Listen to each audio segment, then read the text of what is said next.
Bienvenidos a la presentación virtual de capacitación de uso de medios electrónicos en las contrataciones públicas, en el marco del Decreto Supremo 4285.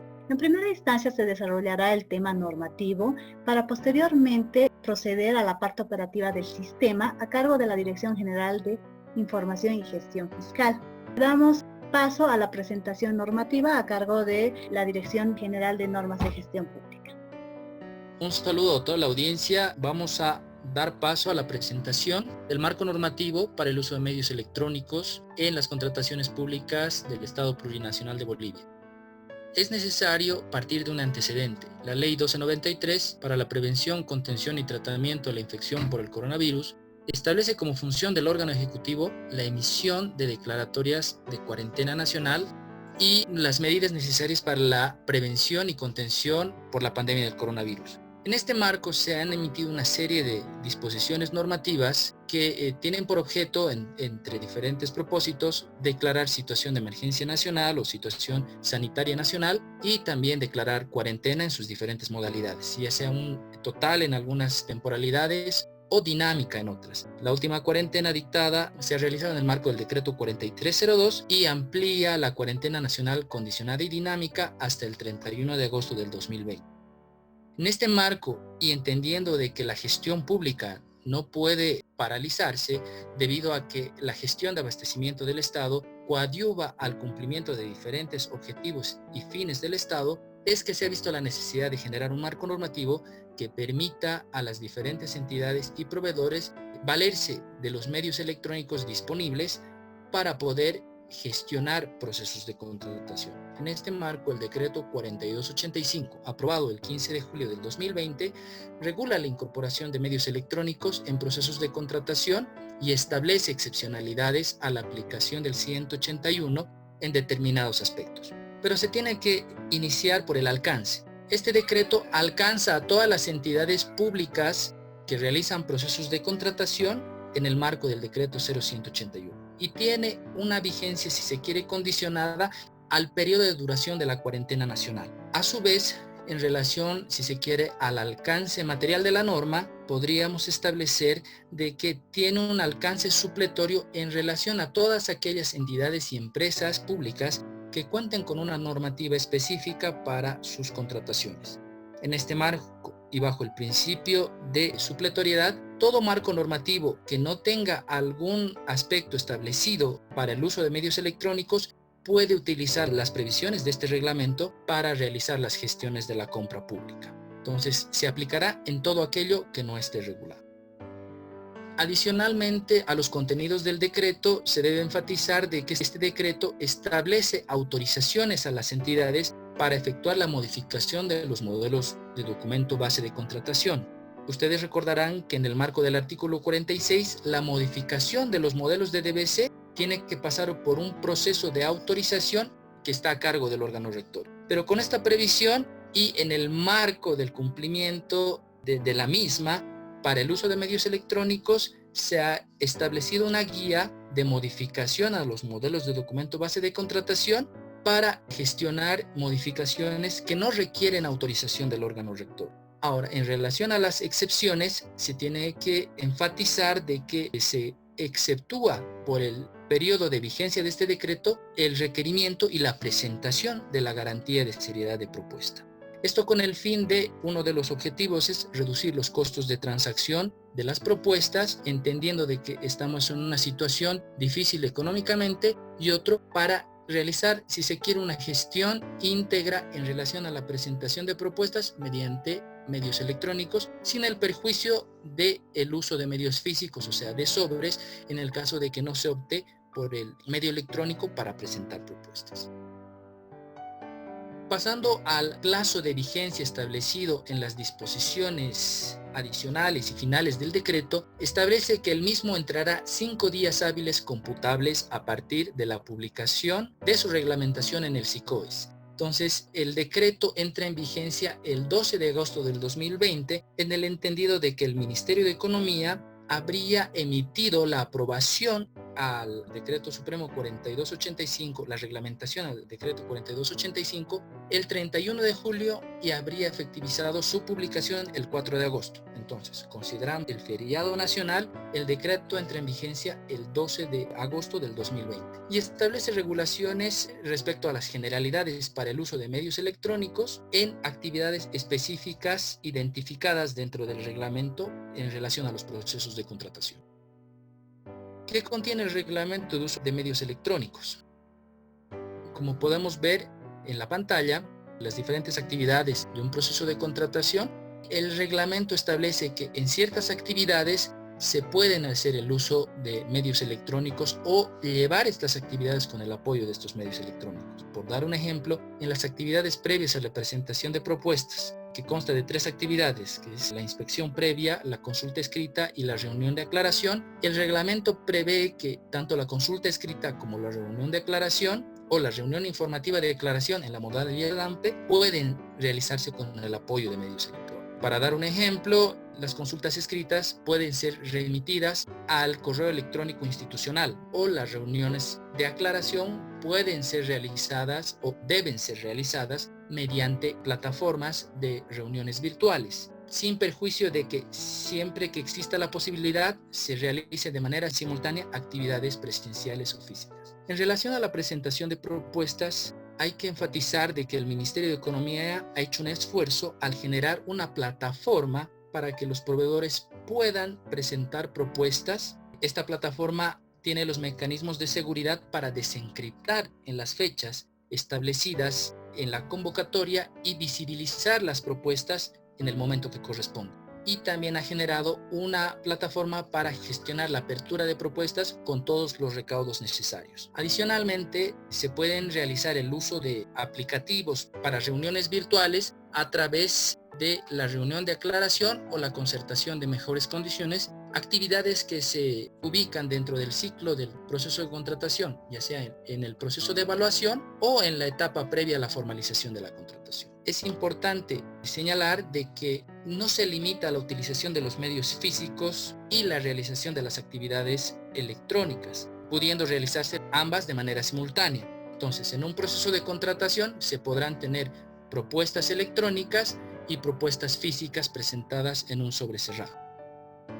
En relación a los medios de comunicación, la reglamentación enfatiza de que la publicación y la notificación de las actuaciones administrativas que realizan las entidades las realizarán a través del SICOES, ¿no? Entonces ya es una operativa que se viene manejando hace bastante tiempo, donde se publican las diferentes actuaciones desde la convocatoria, la adjudicación, la aprobación del proceso de contratación, la formalización. Entonces todas esas actividades y adicionalmente otras actividades previstas en el reglamento se notifican de manera oficial mediante el SICOES.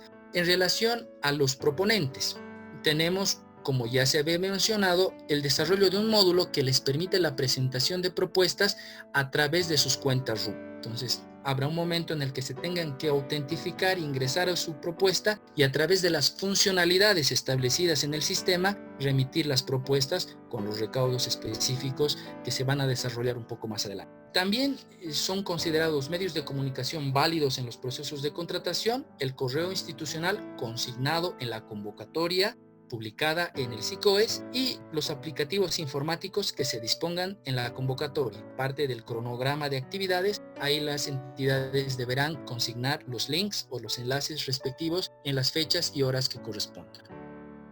En relación a los documentos digitales, se debe partir de la base de que toda la información y documentos registrados en el SICOES son documentos digitales y son considerados válidos para el proceso de contratación. A estos documentos registrados en el SICOES se debe adicionar a las propuestas que son generadas mediante las cuentas RUPE que forman parte del SICOES y las actas que se generen por las diferentes actuaciones que se realizan, ya sea en las actividades previas a la presentación de propuestas o como resultado de una apertura de propuestas. El reglamento enfatiza que los funcionarios y los proponentes, como autores de esta información, son responsables del contenido, veracidad, oportunidad, los efectos y resultados que se pueda generar a través de esta información, considerando de que ambas partes, tanto funcionarios como proponentes, tienen usuarios y de esos usuarios proviene esta información y son fácilmente identificables. También se debe enfatizar de que, de acuerdo con la normativa emitida tanto a nivel decreto como en la reglamentación, la validez, la exigibilidad y la fuerza probatoria de estos documentos se enmarcan en lo establecido en la normativa vigente. El Decreto Supremo 3548 establece ello y también las disposiciones y la reglamentación del Decreto Supremo 4285. Ahora, ¿cómo es el uso de los medios electrónicos? ¿Qué procedimientos se tienen que seguir para hacer el uso de los medios electrónicos? Como se señaló inicialmente en las actividades previas, primero tenemos al correo institucional, ¿no?, que se consigna dentro de la convocatoria estableciendo los datos necesarios para que se puedan remitir las consultas escritas al mismo. A su vez, en la fecha, día, año, hora y minuto establecidos en el documento base de contratación, se debe adicionar la dirección electrónica para la realización de una reunión virtual, ya sea a través de las plataformas disponibles Zoom, Google Meet o Webex. Eso es a decisión y a definición de la entidad y debe estar establecido de manera previa a la publicación de la convocatoria en el SICOBES.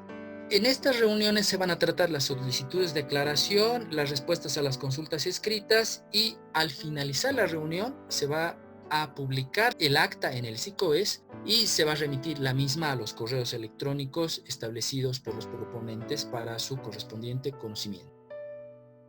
En relación a la presentación de propuestas, cuando ya se formaliza un proceso de contratación con la aprobación del DBC o si es una modalidad AMPE y estamos dentro del plazo de presentación de propuestas, dentro de este plazo los proveedores tienen que ingresar al sistema a través de sus cuentas RUPE y realizar el proceso de autentificación, que consiste en ingresar en el sistema su usuario y su contraseña asignados. Realizada esta operación, van a poder utilizar todas las funcionalidades y herramientas disponibles justamente para la presentación de propuestas. Es necesario enfatizar en este punto de que, de acuerdo con el reglamento del RUPE, los proveedores son responsables por la adecuada administración de su usuario y de su clave de acceso. Entonces, en este marco, los proponentes deberán tener los recaudos necesarios para que esta información no sea mal utilizada. El procedimiento para la presentación de propuestas, básicamente el proveedor tiene que utilizar los mecanismos establecidos por el sistema para identificar al proceso de contratación.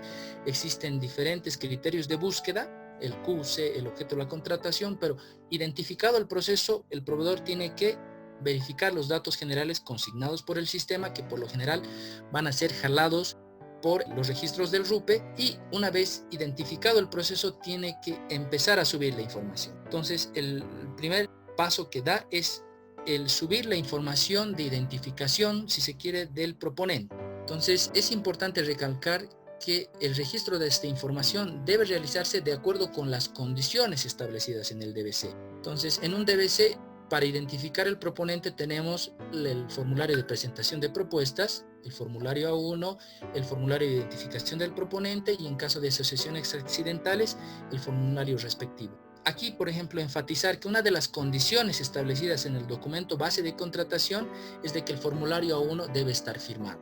Entonces, ¿qué alternativas se ha establecido en el reglamento? Dos alternativas. Uno, que el formulario consigne una firma escaneada, o en el marco de la ley 164 consigne una firma digital, que en lo posterior, un poco más adelante, vamos a ver cómo se valida esta firma. Entonces, sube esta información. Como segundo paso, también sube la información de los formularios y documentos de la propuesta técnica de conformidad al DBC. Y hay que recalcar nuevamente, de conformidad al DBC. En algunos documentos base de contratación esto será sencillo. Por ejemplo, en un proceso de contratación de bienes se tendrá que subir el formulario C1 y el formulario C2 de especificaciones técnicas y condiciones adicionales. Pero, por ejemplo, en un proceso de obras se tienen algunos formularios de personal clave o de experiencia del personal propuesto, los cuales, de acuerdo con las condiciones del DBC, deben venir consignando la firma del personal propuesto. Entonces, en este marco, al igual que el anterior paso, se han dado dos alternativas, ya sea un formulario con firma escaneada o un formulario con firma digital. Adicionalmente a esto se deben enviar todos los formularios de la propuesta económica de conformidad al DBC, y un paso adicional es el registro del precio unitario de la propuesta presentada. Y opcionalmente se pueden registrar los márgenes de preferencia establecidos en el artículo 30 del decreto 0181. Ahora, es necesario enfatizar algunas peculiaridades de la presentación de propuestas. De manera previa a su envío, el proponente debe realizar todo el contenido de la propuesta. Sin embargo, el sistema en cierta medida colabora con esto porque tiene funcionalidades de verificación, diferentes estados de registro, ¿no? Entonces llegará un momento en el que el sistema alertará de que no ha subido cierto documento y no permitirá continuar con los registros. Por eso se recomienda que los proveedores verifiquen todos los registros efectuados en el sistema. El envío de la propuesta mediante el sistema considera la emisión del consentimiento. Lo que pasa a la finalización del registro, el sistema pregunta y solicita al proveedor aceptar las condiciones de envío. Entonces, ahí el proveedor se está sometiendo a todas las condiciones y consecuencias de presentar una propuesta que se van a activar en el marco del decreto 0181. Es como presentar una propuesta en sobrecerrado para todos los efectos que corresponda, ya sea de desistimiento o de obligatoriedad en relación a las ofertas realizadas en un proceso de contratación. Y el último punto, pero no menos importante, es en la anterior diapositiva mostrábamos dos elementos de la propuesta económica. Era un formulario de presentación de propuesta económica de conformidad al DBC y a la vez un registro de los precios unitarios.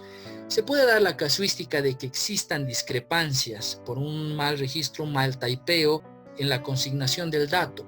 Entonces, el reglamento prevé, si existen contradicciones entre el formulario subido y el registro consignado en el sistema, va a prevalecer la propuesta remitida mediante archivo digital. Entonces, se tiene que tomar esa previsión en caso de que exista esta discrepancia de información.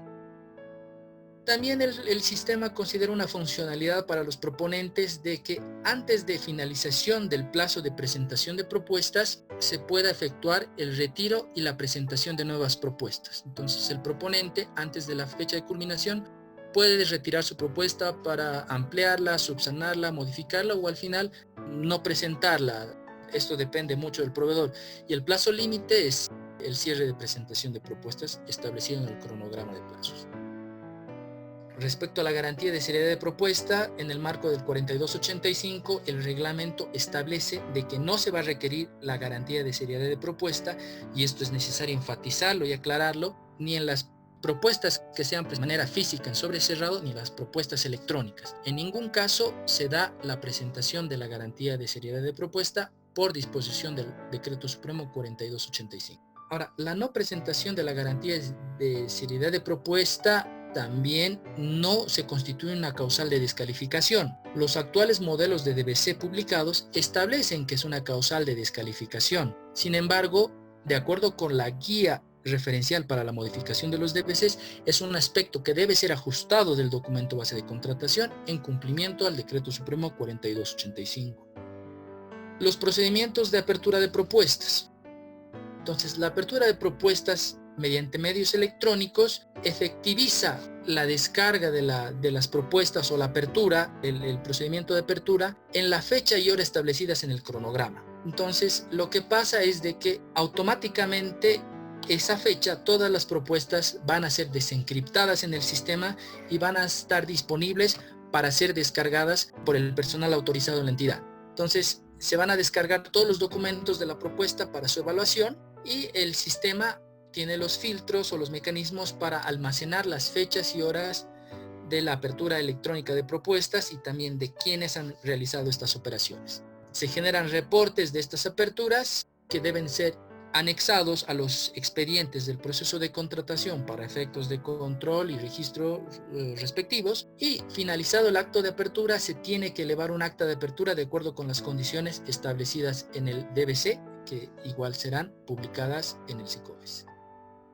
La validación de la información. Se había enfatizado de que las propuestas podían ser, en algunos documentos como el formulario A1, podían consignar una firma escaneada o una firma digital. Entonces el reglamento prevé de que en los casos en los que no se visualice una firma escaneada, las entidades deberían hacer la validación de la firma digital en los sistemas disponibles a la fecha, ¿no? El reglamento considera una disponibilidad mediante el sistema. Actualmente a la fecha, la herramienta disponible es un sitio web que ha puesto a disposición la ATSIP, que se denomina validar.firmadigital.bo, donde el proponente lo que tiene que hacer es subir el documento firmado y se va a consignar toda la información de la firma digital a efectos de validar la información de los formularios que deben consignar una firma.